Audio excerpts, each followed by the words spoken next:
Yes!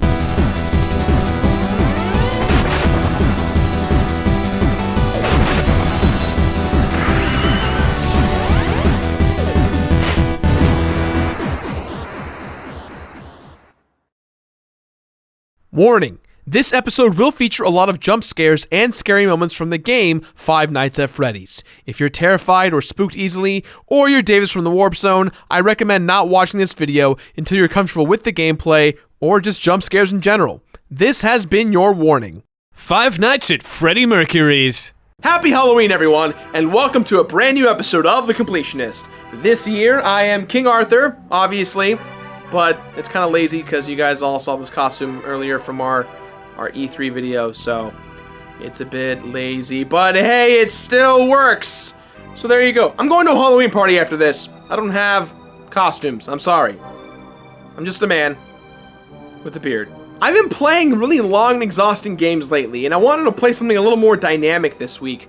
But then I realized, yes, it's Halloween, and everyone at home has been suggesting to me over and over and over again to play today's game. A game I've never even played, but I've heard of. One that's incredibly hard to actually complete, and one that probably everyone on YouTube has beaten to death over and over and over and over and over and over and over again. So, with that said, here you go, kids. Happy Halloween. Some fan service for you. It's gonna be really hard, isn't it?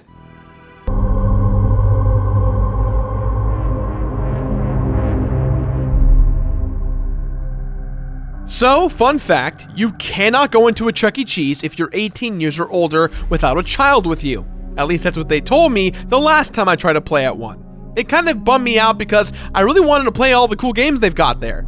I used to go to Chuck E. Cheese all the time for birthday parties, but like most kids, there was something about those damn animatronic robots that just creeped me the hell out. What does any of this have to do with today's game? Because today's game is called Five Nights at Freddy's, and we're about to get that irrational fear exploited. But Batman, why are you playing the game that everyone else has played? Are you doing it for the views? You clickbaiter, buzzfeeder, money, money, money, money, money, money, money, money, money, money. I already said, it's because I got a lot of requests for it, and that's the way we roll here on The Completionist. I do it for you guys. Oh, alright.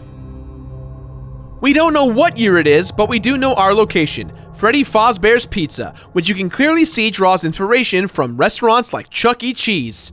Is there an equivalent to Chuck E. Cheese overseas? Well, they do have Chuck E. Cheese in different countries like Mexico and Saudi Arabia, so yeah, I think it's an international brand. Wait, you can still go to a Chuck E. Cheese? Oh dear lord, they modernized him. He looks friendly and normal. Compared to the old one. Personally, I love Bullwinkles. Freddy Fazbear is clearly the face of Freddy Fazbear's Pizza, a family fun center filled with games, prizes, and toys. Ah, perfect. A bear is the icon. Here we go. I don't know what you're talking about. Really? I've got nothing to say. Continue. Oh, alright. Well, Freddy Fazbear's Pizza used to be a popular destination for kids' parties. That is until the Bite of 87 incident, which resulted in someone losing their frontal lobe. How? Well, apparently, the animatronic robots are malfunctioning. If they are turned off for too long, they'll stop working, so they need to be left running through the night. And at night, they roam the facility. If they encounter a human at night, they try to stuff them inside of another animatronic. Holy crap! Why doesn't anyone else think this is a bad idea? And just what can you do about it, Gerard, or man in room? Well, we get a job working as a security guard. The security guard who just quit leaves you voice messages with tips on how to handle the robots. Being the new employee, we have to watch the place from 12 a.m. to 6 a.m. Sounds simple, right? Wrong. Apparently this place has limited power each night due to the incidents. It doesn't take in enough cash to warrant leaving the power on all night. The security room has 2 security doors, 2 lights, and security cameras. Your goal? Survive for 5 consecutive nights as your power slowly drains. I mean, that doesn't really sound all— Holy shit! Holy God! Screw that job! Obviously, Freddy Fazbear is our main villain, but he's also got 4 friends to back him up. There's Chica, Bonnie, Foxy, and the most reclusive one known as Golden Freddy. We'll talk more about them as we go on. The game's lore has been purposely left ambiguous, with the creator revealing very little background in interviews. But one thing that is explained via all the newspaper articles scattered around the building is that there's a man who is hiding in a Freddy Fazbear suit in the back room. He lured and murdered 5 children, with their bodies never being found. And as the years went on, apparently people were claiming that the robots smelled horrible, with blood and mucus coming out of the machines. There's some insane theories out there, even one done by my buddy MatPat from Game Theory that draws parallels between Five Nights at Freddy's and a real-life murder at a Chuck E. Cheese. If you guys are remotely interested in the lore, I recommend it. It's pretty intense. Can we just power through this review? This stuff just drives me crazy, and I just... just...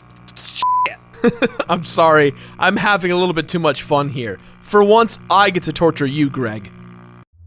The visuals of Five Nights at Freddy's are clean and simplistic. Hell, even the menu is pretty terrifying. When you start the game, you'll think that there's something wrong with your settings. First off, don't worry, make sure you set your monitor to 720p.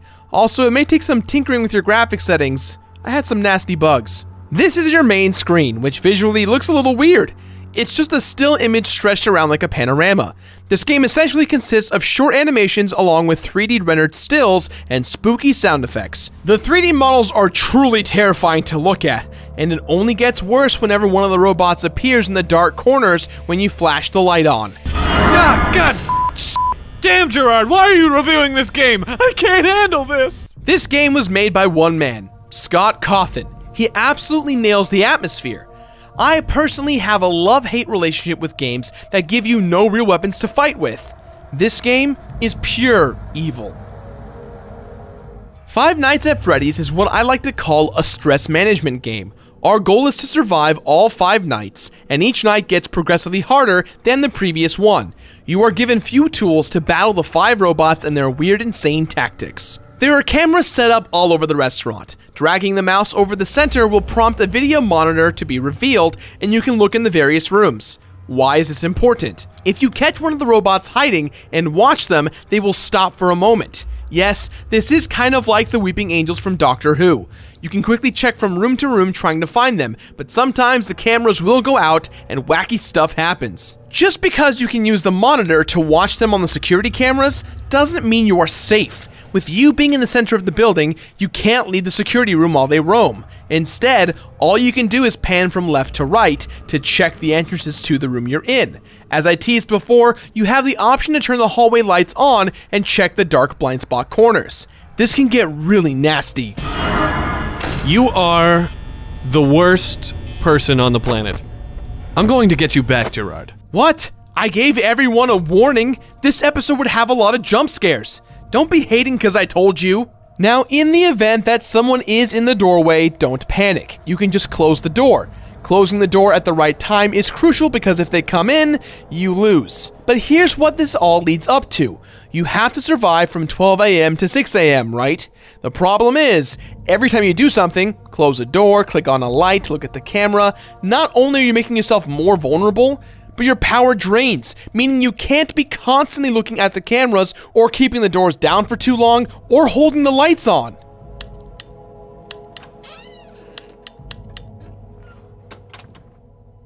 Hey Gerard, how's it going? Each animatronic has its own pattern that you need to be aware of in order to successfully make it through each night. So let's go over the 5.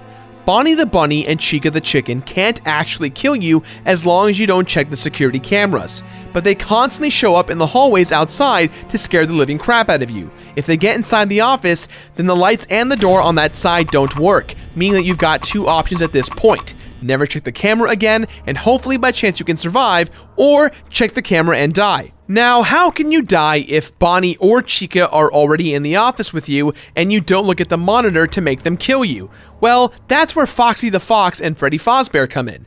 They also have routine patterns, so Chica and Freddy will always come from the right door, and Bonnie and Foxy will always come from the left door.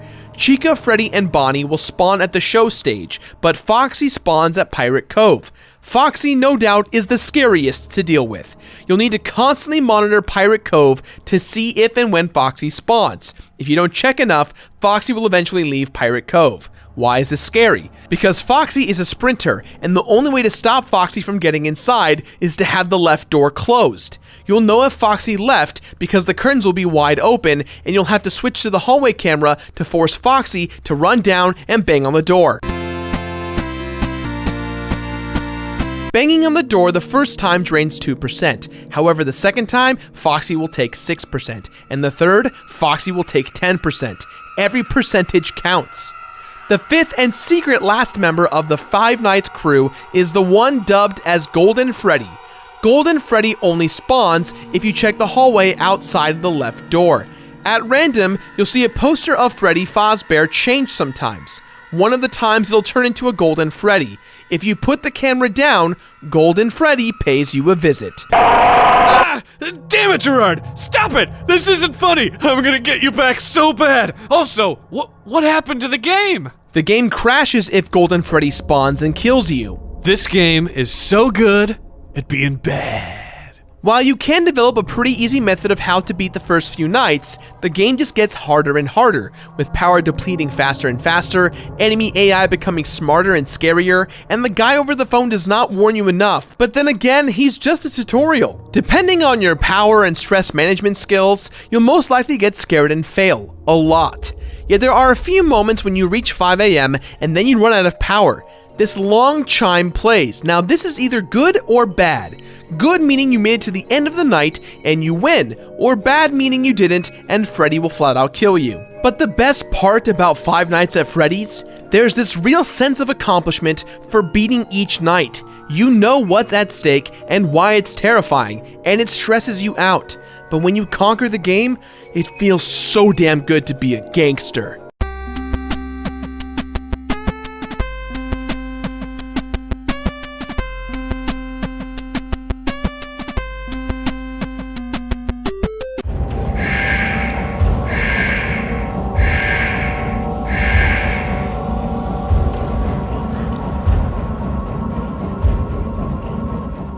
As you've conquered the first 3 nights, on night 4, the previous night guard who left the voice messages is killed, and on night 5, you get what seems to be a demonic message from Freddy himself. Surviving night 5 is really freaking hard. After night 5, it's revealed that we beat the game and that our character's name is Mike Schmidt and has earned $120. God, that sucks. I am so glad that this is not any more than 5 nights. Man, that would suck. Oh no. No, Gerard. No, Gerard, don't do this to me. Don't tell me there's 2 more nights! Beating 5 Nights at Freddy's will earn you 1 star on the main menu and unlock Night 6. Night 6 essentially is the same as Night 5, but even harder. Beating that will grant you your 2nd star. However, you'll also unlock Night 7, or Custom Night, where you can set all of the AI individually for the 4 main antagonists of the game. Now, when the game came out, there was no real reward for beating Night 7. It was more of a training sim to get you better at the game. However, thanks to Big Bug, a Twitch streamer, the creator of the game saw his video in which he beat something called 2020-2020 mode.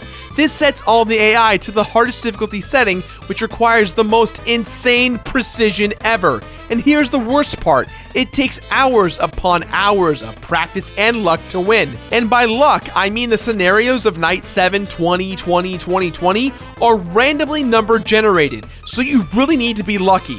And to my knowledge, there's only been a few hundred people who've beaten this, including my friend Markiplier. But holy fucking hell, it's gotta be one of the hardest things I've ever done. And you did beat it, right?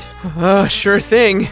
Beating it gets you your termination papers saying you've been fired for tampering with the robotics, amongst other things. I don't smell that bad. There was also a rumor about a secret ending that happens if you beat the 7th night with the customized settings of 1, 9, 8, and 7, which reflects the year of the bite incident. In a recent update, typing this in will prompt the game to give you the Golden Freddy death screen, debunking that rumor.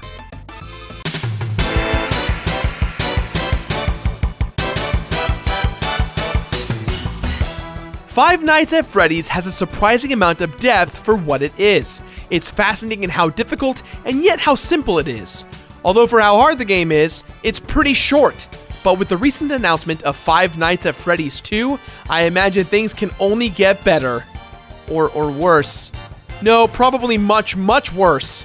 Overall, I enjoyed every minute of Five Nights at Freddy's. Is it worth completing? That noise, it's not.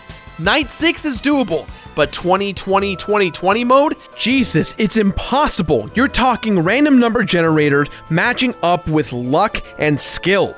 Let's just say you're the best at this game, right? It doesn't matter, because no matter how good you are, the game will screw you over with the random circumstances. Foxy in one run might not show up at all. In most cases, Foxy will bang on the door 2 to 3 times, knocking out a total of near 20%. I spent hours and hours and hours, countless hours, trying to beat 2020 mode. And when I finally did beat it, it went something like this. Please. Oh! Okay, play the long song. Play the long song. Play the long song, please. Please. Oh, please, God. Is it short or long? I don't know. It's short. It's over. It's f***ing over.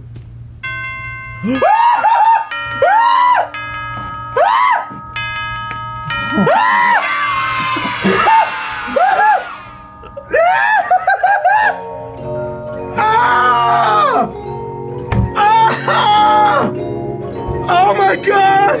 Markiplier, you're the best! Five Nights at Freddy's for $5 is awesome. One thing's for sure though, if you are going the completionist route, the game will stop being scary. I mean, it'll still make you jump from time to time, but it's not nearly as terrifying. This game, like I said, really is about time and stress management, and if you get to 2020 mode, you will want to murder the world. If you want something fun to play tonight on Hallows Eve, I definitely recommend Five Nights at Freddy's. With that in mind, guys, this game gets my completionist rating of See, this is real life, and in real life, stuff like this does not happen. This is not real. I'm gonna be fine. Great. Creepy music and lights that are in weird places. Great. Awesome. Again, this is real life. No. Alright, so, okay, I'm probably going to die. But you know what? Hey, I have all you guys at home. Thank you. Thank you so much. I love all your faces, even though most of you guys think I'm fat or weird, or both. Either way, I appreciate your support. I'm probably going to die sometime soon. Crap.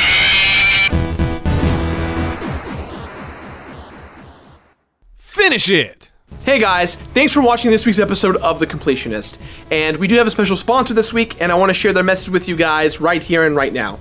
We are participating in this campaign called Gentlemen Up in a partnership with Career Gear and manmade.com in an effort to help those who are less fortunate than us to afford suits when going out for job interviews and work-related functions.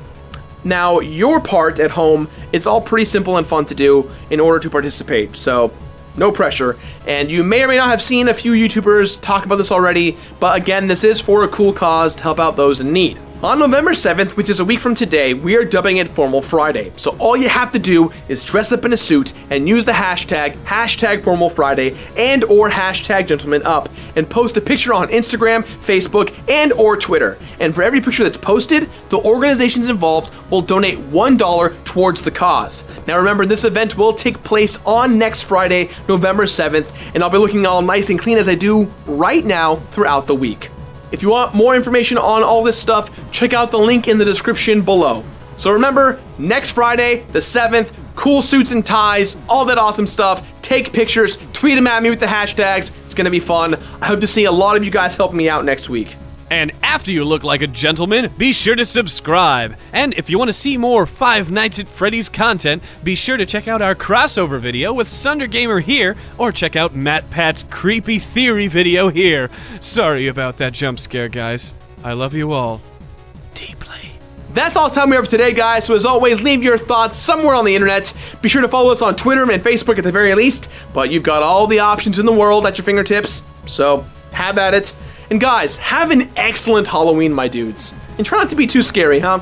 Now, if you excuse me, you can watch me suffer in all of my horribleness that is Five Nights at Freddy's while listening to some fun techno inspired by Five Nights at Freddy's. I don't know, I really like it. The Living Tombstone, his music's been my jam lately, so I don't know. I really like his stuff. Enjoy.